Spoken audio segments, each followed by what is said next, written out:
Ça aurait été trop beau. Ça aurait été beau, on va pas se mentir. Alors, il reste une journée, mais selon la tendance actuelle, voilà, il n'y aura plus de faux espoirs. Logiquement, le Real Madrid s'est retiré après une journée de négociation. Paris demande plus, demande plus, demande plus, demande plus. Est-ce que la stratégie de Paris n'était pas simplement de ne pas le vendre ?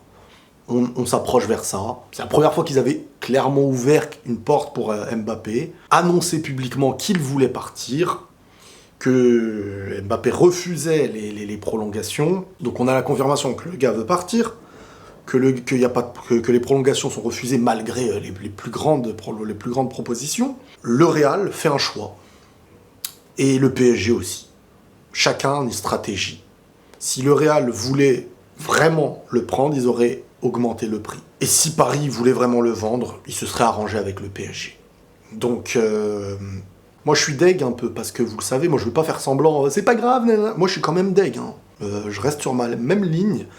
C'est-à-dire que on sait pas de quoi est fait demain.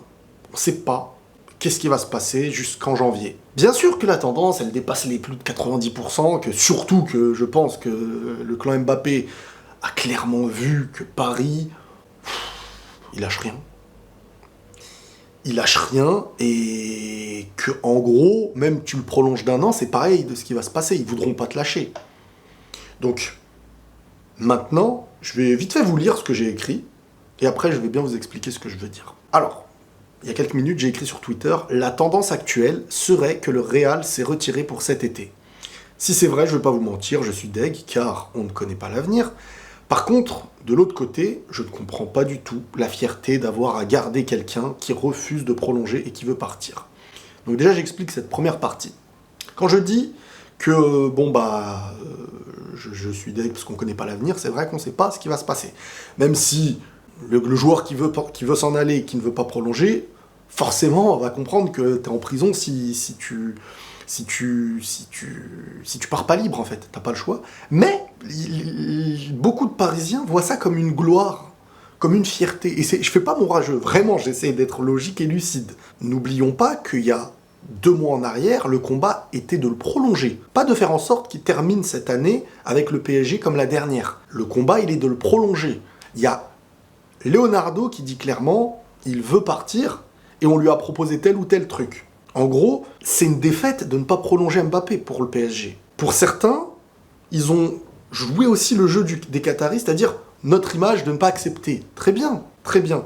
Donc, je vous lis la deuxième partie de ce que j'ai écrit. Ce que je veux dire, c'est que la seule victoire qu'il pourrait y avoir, c'est dans la prolongation de Kylian au PSG.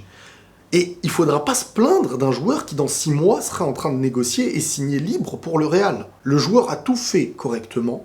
Aucune histoire liée à son comportement. Il a été sérieux. Il a refusé les prolongations et a exprimé sa volonté de départ dans l'idée de pouvoir négocier avec le Real Madrid 1 an avant la fin de son contrat pour ne pas, comme il l'a promis, partir libre sans rien dire, sans rien faire. Paris a dit, et Leonardo il voulait en jouer, Mbappé a dit qu'il ne partirait pas libre. C'est ce qu'il a essayé de faire cette année.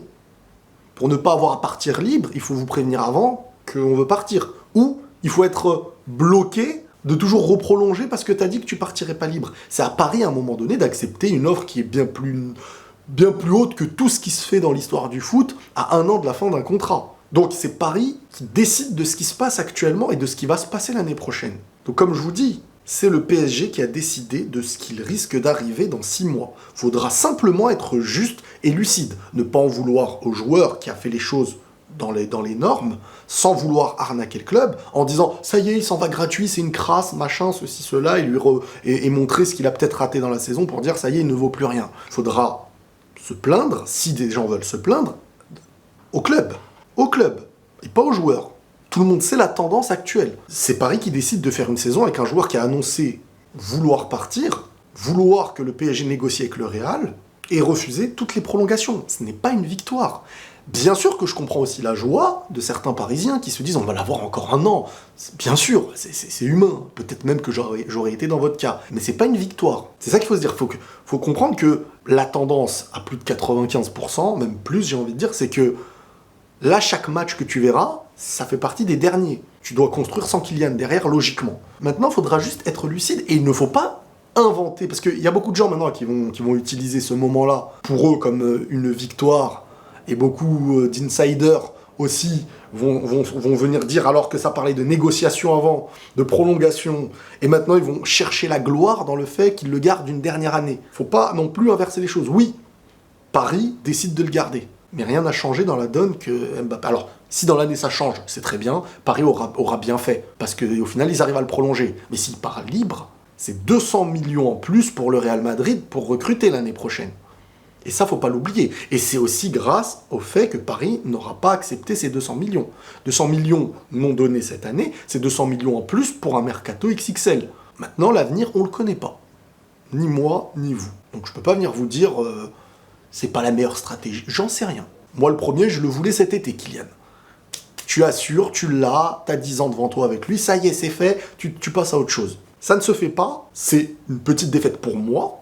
Florentino Pérez, lui de son côté, il sait ce qu'il fait. S'il se retire avant la fin du mercato, c'est qu'il y a une raison.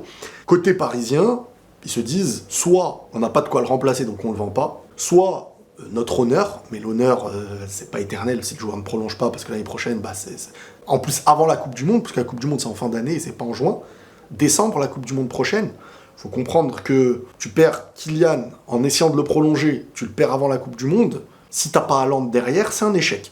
Si t'as Haaland derrière, ça va. On verra l'année prochaine. Si demain soir, ça se termine comme ça. On sait pas, encore une fois, les dernières secondes, des fois, il y a eu des retournements. Est-ce que c'est...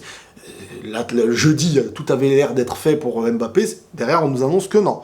Là, tout a l'air d'être mort. Peut-être qu'on nous annoncera que non. Là, c'est la tendance actuelle. Voilà. Maintenant, je veux pas me faire de faux espoirs. Juste, il n'y a pas pour le moment, de gagnant. Le vrai gagnant, c'est à la fin de l'année prochaine qu'on verra qui a gagné. Soit Paris l'a prolongé et Paris a gagné, mais dire non, on ne veut pas accepter d'argent pour l'instant, ce n'est pas une victoire. N'oubliez pas que le vrai combat qui se faisait il y a des mois, c'était pas dans l'idée de ne pas le vendre cet été, la victoire c'est pas ça, c'était dans le fait de prolonger Kylian. Ne transformez pas tout. Maintenant oui, il y a une clim, moi je me mange une petite clim, parce que moi je le voulais cet été, mais il n'y a pas de victoire et de fierté à avoir. C'est ça, pas de fierté à avoir.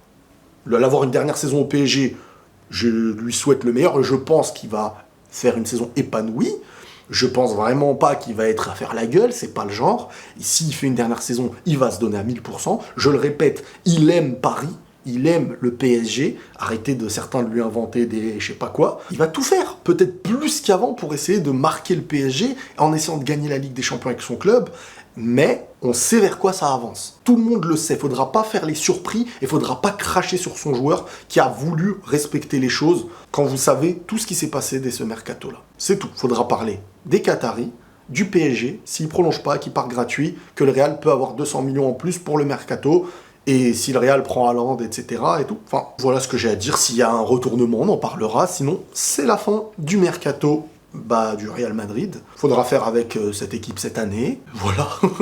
Voilà, tout simplement. Et tic-tac n'est pas fini, en fait. C'est juste que tic-tac sera plus long. Prenez tous soin de vous, les amis, et la paix sur vous.